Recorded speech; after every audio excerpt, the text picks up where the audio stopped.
Hi friends, welcome back to Yukti Gowda YouTube channel. ನಾನು ನೇತ್ರ. ಎಲ್ಲರೂ ಹೇಗಿದ್ದೀರಾ ಫ್ರೆಂಡ್ಸ್? ಎಲ್ಲರೂ ಚೆನ್ನಾಗಿದ್ದೀರಾ ಅಂತ ಅಂದ್ಕೊಂಡಿದ್ದೀನಿ. ಇದು ಗುರುವಾರ ಬೆಳಗ್ಗೆ. ಇವತ್ತು ಅಮಾವಾಸ್ಯೆ ಇದೆಯಲ್ಲ, ಅದಕ್ಕೋಸ್ಕರ ಅಮಾವಾಸ್ಯೆ ಪೂಜೆ ಮಾಡ್ಕೊಳ್ಳೋಣ ಅಂತ ಬೇಗನೆ ಎತ್ತಿದ್ದೆ. ನೋಡಿ, ಆಚೆ ಯಾರೂ ಇಲ್ಲ. 4:15 ಟೈಮ್ ಆಗಿತ್ತು. ಭಯನೂ ಆಗ್ತಾಯಿತ್ತು ಸ್ವಲ್ಪ. ಯಾರೂ ಎದ್ದಿರಲಿಲ್ಲ ಇನ್ನೂ. ಇವಾಗ ನಾನು ಮುಖ ತೊಳ್ಕೊಂಡು ಮನೆ ಕಸ ಎಲ್ಲ ಗುಡಿಸೋಣ ಅಂತ ಗುಡಿಸ್ಕೊತಾ ಇದ್ದೀನಿ. ಆಚೆ ಏನೂ ತೊಳಿಲಿಲ್ಲ, ಎಲ್ಲ ಒಳಗಡೆಯಿಂದ ಕ್ಲೀನ್ ಮಾಡಿಕೊಂಡೆ. ಆಮೇಲೆ ಆಚೆ ತೊಳ್ಕೊಳ್ಳೋಣ ಅಂತ ರಾತ್ರಿನೇ ಎಲ್ಲ ಕ್ಲೀನ್ ಮಾಡಿ ಇಟ್ಟಿದ್ದೆ. ಸೋಫಾ ಕವರು, ದಿವಾನ್ ಕಟ್ ಕವರೆಲ್ಲ ಕ್ಲೀನ್ ಮಾಡಿ ದೇವ್ರ ಮನೆಯೆಲ್ಲ ಕ್ಲೀನ್ ಮಾಡಿ ಇಟ್ಟಿದ್ದೆ. ಇವಾಗ ಬೆಳಗ್ಗೆ ಎದ್ದಿದ ತಕ್ಷಣ ಮನೆ ಗುಡಿಸಿ ಒರೆಸ್ಕೊಳ್ಳೋಣ ಅನ್ನೋ ಪ್ಲ್ಯಾನಲ್ಲೇ ಮಲ್ಕೊಂಡಿದ್ದೆ. ಇವಾಗ ಬೆಳಗ್ಗೆ ಕಸ ಗುಡಿಸ್ಬಿಟ್ಟು ಇವಾಗ ಮನೆ ಒರೆಸ್ಕೊತಾ ಇದ್ದೀನಿ. ಮನೆ ಒರೆಸೋ ನೀರಿಗೆ ಸ್ವಲ್ಪ ಗಂಜಲ ಮತ್ತು ಕಲ್ಲುಪ್ಪು, ಅರಿಶಿನ ಹಾಕ್ಕೊಂಡಿದ್ದೀನಿ. ಡೈಲಿನೂ ಬರೀ ಕಲ್ಲುಪ್ಪು ಅರಿಶಿನ ಹಾಕ್ಕೊಂಡು ಒರೆಸ್ತೀನಿ. ಇವತ್ತು ಗೋಮೂತ್ರ ಹಾಕ್ಕೊಂಡಿದ್ದೀನಿ.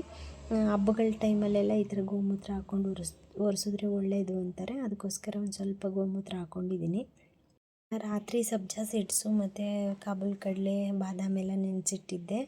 ಅದನ್ನು ಸ್ವಲ್ಪ ಸಬ್ಜಾ ಸೀಡ್ಸ್ ನೀರು ಕುಡಿದ್ಬಿಟ್ಟು ಇವಾಗ ನಾನು ಸ್ನಾನ ಮಾಡ್ಕೊಂಡು ಬಳೆ ಹಾಕೋತಾ ಇದ್ದೆ. ನಾನು ಬಳೆ ಯಾಕೆ ಹಾಕ್ಕೊಳ್ಳಲ್ಲ ಅಂದರೆ, ಯೋಗ ಕ್ಲಾಸ್ಗೆ ಹೋಗ್ತೀನಲ್ಲ, ಆ ಯೋಗ ಕ್ಲಾಸಲ್ಲಿ ಬಳೆ ಹಾಕ್ಕೊಂಡು ಹೋಗೋಂಗಿಲ್ಲ. ಅದಕ್ಕೋಸ್ಕರ ಬಳೆ ತೆಗೆದಿಟ್ಟಿದ್ದೆ.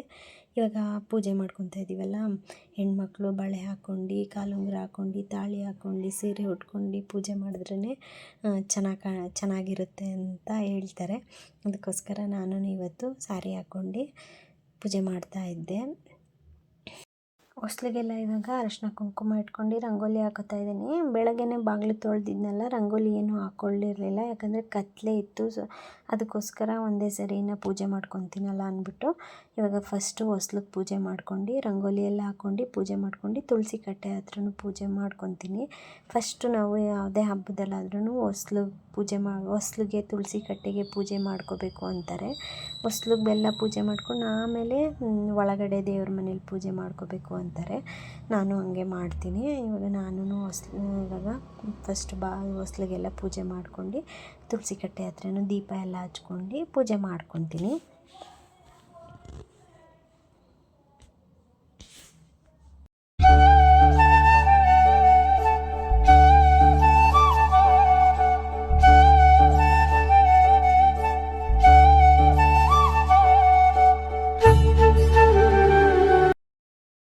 ಅಲ್ಲೆಲ್ಲ ಪೂಜೆ ಮುಗಿಸ್ಕೊಂಡು ಇವಾಗ ಸ್ಟವ್ ಹತ್ರನೂ ಪೂಜೆ ಮಾಡ್ಕೊಳ್ಳೋಣ ಅಂತ ಬಂದೆ. ಸ್ಟವ್ವೂ ಅಷ್ಟೇ ರಾತ್ರಿ ಎಲ್ಲನೂ ಒರೆಸಿ ಕ್ಲೀನ್ ಮಾಡಿ ಇಟ್ಟಿದ್ದೆ. ಇವಾಗ ಇವಾಗ ಒಂದ್ಸರಿ ಹಂಗೆ ಮೇಲೆ ಒರೆಸಿ ಅರಿಶಿನ ಕುಂಕುಮ ಇಟ್ಕೊಂಡು ರಂಗೋಲಿ ಹಾಕೋತಾ ಇದ್ದೀನಿ. ಇದಕ್ಕೂ ಅಷ್ಟೇ ನಾನು ಶುಕ್ರವಾರ ಮಾಡ್ಕೊತೀನಿ. ಹಬ್ಬಗಳ ಟೈಮಲ್ಲೂ ಈ ಥರ ಪೂಜೆ ಮಾಡ್ಕೊತೀನಿ. ಇದಕ್ಕೂ ಅರಿಶಿನ ಕುಂಕುಮ ಎಲ್ಲ ಹಾಕ್ಕೊಂಡು ಇನ್ನು ನೈವೇದ್ಯ ಮಾಡ್ಕೋಬೇಕು. ಮತ್ತು ಮಕ್ಳಿಗೂ ಇನ್ನು ತಿಂಡಿ ಮಾಡಬೇಕು, ಲೇಟಾಗಿಬಿಡುತ್ತೆ ಬೇಗ. ಅದಕ್ಕೋಸ್ಕರ ಬೇಗ ಸ್ಟವ್ಗೂ ಪೂಜೆ ಮಾಡಿಕೊಂಡೆ. ಇನ್ನು ನಿಂಬೆಹಣ್ಣು ಇಟ್ಟಿರ್ತೀನಿ ನಾನು. ಇವತ್ತು ಅಮಾವಾಸ್ಯೆ ಅಲ್ವಾ ಅಂದ್ಬಿಟ್ಟು ಬಾಗಿಲಿಗೆ ನಿಂಬೆಹಣ್ಣು ಕಟ್ ಮಾಡಿಬಿಟ್ಟು ಅಲ್ಲೇ ಇಟ್ಕೊಂಡೆ. ನಾನು ತಿಂಡಿ ಮಾಡೋಕ್ಕಂತ ಕಾಬೂಲ್ ಕಡಲೆ ಇತ್ತಲ್ಲ, ಅದನ್ನು ನೆನೆಸಿದ್ದೆಲ್ಲ ಅದ್ರದ್ದು ಗ್ರೇವಿ ಮಾಡ್ಕೊತಾ ಇದ್ದೀನಿ. ಮತ್ತು ಚಪಾತಿ ಹಿಟ್ಟು ಕಲಸಿಡ್ತಾ ಇದ್ದೀನಿ. ನಾವು ಪೂಜೆ ಮಾಡ್ಕೊಳ್ಳೋಕೆ ಕೂತ್ಕೊಂಡ್ರೆ ಲೇಟಾಗಿಬಿಡುತ್ತೆ. ಪಾಪ ಮಕ್ಕಳು ಸ್ಕೂಲ್ಗೆ ಲೇಟಾಗಿ ಹೋಗ್ಬಿಡ್ತವೆ ಅಂತ ಹೇಳ್ಬಿಟ್ಟು ಇನ್ನು ಅಲ್ಲಿ ಕೂತ್ಕೊಂಡ್ರೆ 1 ಅವರ್ ಆದರೂ ಎದ್ದೇಳಲ್ಲ. ಎಲ್ಲ ಕ್ಲೀನ್ ಮಾಡ್ಕೊಂಡಿದ್ದೀನಿ. ಇನ್ನು ಪೂಜೆ ಅಷ್ಟೇ ಮಾಡ್ಕೋಬೇಕು. ಇನ್ನು ಮಕ್ಕಳನ್ನ ಕಳಿಸ್ಬಿಡೋಣ, ಆಮೇಲೆ ಪೂಜೆ ಮಾಡ್ಕೊಳ್ಳೋಣ. ಆವಾಗ ಒಂಥರ ಸಮಾಧಾನ ಇರುತ್ತೆ. ಇವರು ಇದ್ದಾಗ ಈ ಕಡೆ ಹರಿಬರಿಯಲ್ಲಿ ಪೂಜೆ ಮಾಡ್ದಂಗೆ ಆಗುತ್ತೆ ಅಂತ ಹೇಳ್ಬಿಟ್ಟು ಫಸ್ಟು ತಿಂಡಿ ಮಾಡಿಬಿಟ್ಟು ಅವ್ರನ್ನ ಕಳಿಸ್ಬಿಡ್ತೀನಿ. ನಾನು ಸ್ಯಾರಿ ಹಾಕ್ಕೊಂಡಿದ್ದೆ. ನನಗೆ ಕಂಫರ್ಟಬಲ್ ಅನ್ನಿಸ್ತಾ ಇರಲಿಲ್ಲ. ನನ್ನ ಸ್ಯಾರಿ ಉಟ್ಕೊಳ್ಳೋದೇ ಇಲ್ಲ. ಯಾವಾಗೋ ಅಪರೂಪ ಉಡೋದು ಸ್ಯಾರಿ. 1-2 ವರ್ಷಕ್ಕೋ 1 ವರ್ಷಕ್ಕೆ ಒಂದು ಸರಿನೋ ಅಷ್ಟೇ ನಾನು ಸ್ಯಾರಿ ಉಟ್ಟೋದೇ ಇಲ್ಲ.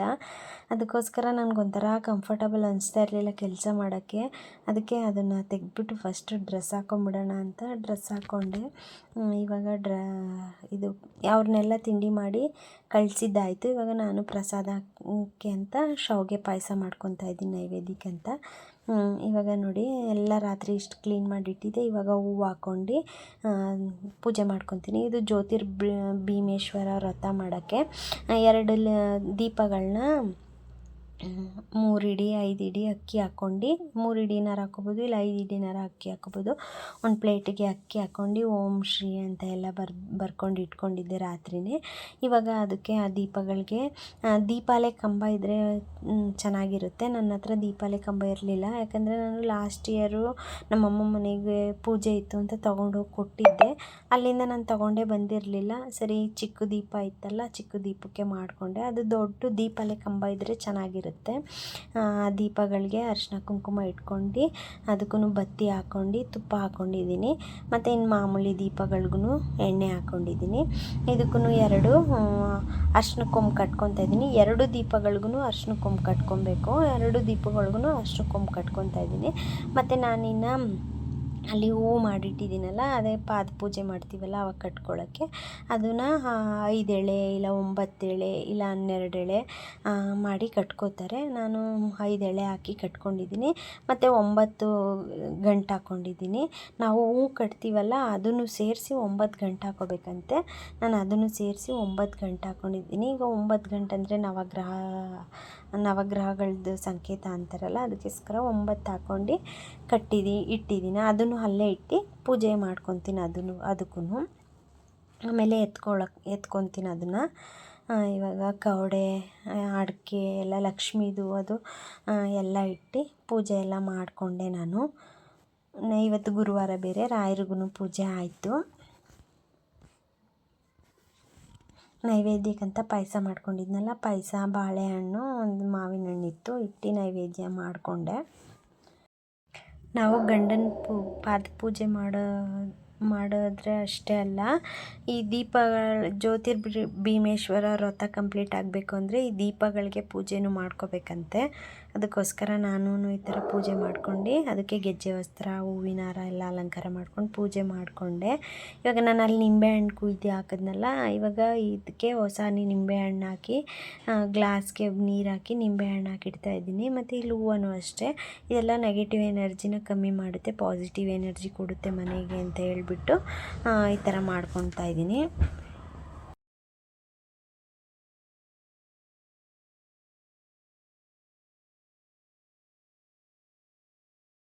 ಇವಾಗ ನಾನು ಅವ್ರ ಪಾದಕ್ಕೆ ಪೂಜೆ ಮಾಡ್ತಾಯಿದ್ದೆ. ಇದು ತಟ್ಟೆನ ನಾನು ಎತ್ತಿಟ್ಟಿರ್ತೀನಿ, ಬರೀ ಪಾದ ಪೂಜೆ ಮಾಡೋಕ್ಕಷ್ಟೇ ಅಂತಲೇ ತೊಗೊಂಡಿರೋ ತಟ್ಟೆ. ಇದು ಊಟ ಮಾಡೋ ತಟ್ಟೆ ಏನಲ್ಲ. ಊಟ ಮಾಡೋ ತಟ್ಟೆನ ಪಾದ ಪೂಜೆ ಮಾಡೋಕ್ಕೆಲ್ಲ ಯೂಸ್ ಮಾಡಬಾರ್ದು. ಅದಕ್ಕೋಸ್ಕರ ನಾನು ಈ ಥರದ್ದು 2 ತಟ್ಟೆ ತೊಗೊಂಡಿದ್ದೆ, ಒಂದು ಊಟ ಮಾಡೋಕ್ಕಂತ, ಒಂದು ಪಾದ ಪೂಜೆ ಮಾಡೋಕ್ಕಂತ. ಇದನ್ನು ನಾನು ಎತ್ತಿಟ್ಬಿಟ್ಟಿರ್ತೀನಿ.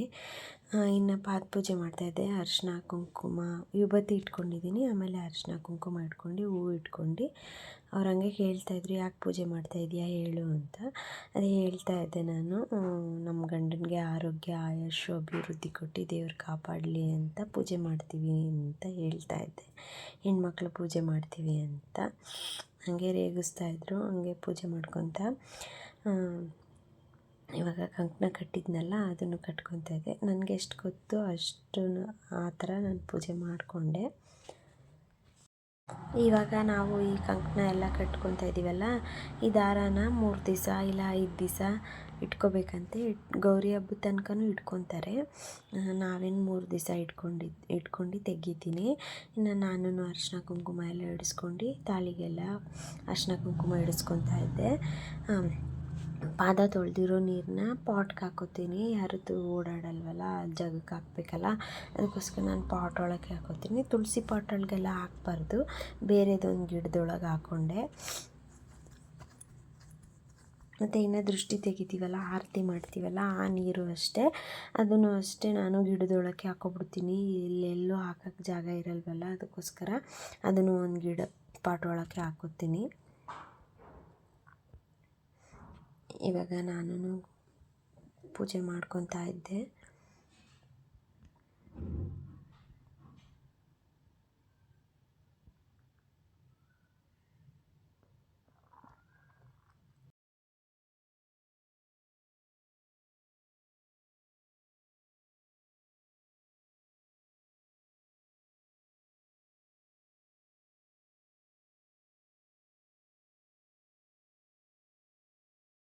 ಪೂಜೆ ಎಲ್ಲ ಆರತಿ ಪೂಜೆ ಎಲ್ಲ ಮುಗಿಸ್ಕೊಂಡು ಇವಾಗ ನಾನು ಕಾಲಿಗೆ ನಮಸ್ಕಾರ ಮಾಡ್ಕೊತಾ ಇದ್ದೆ.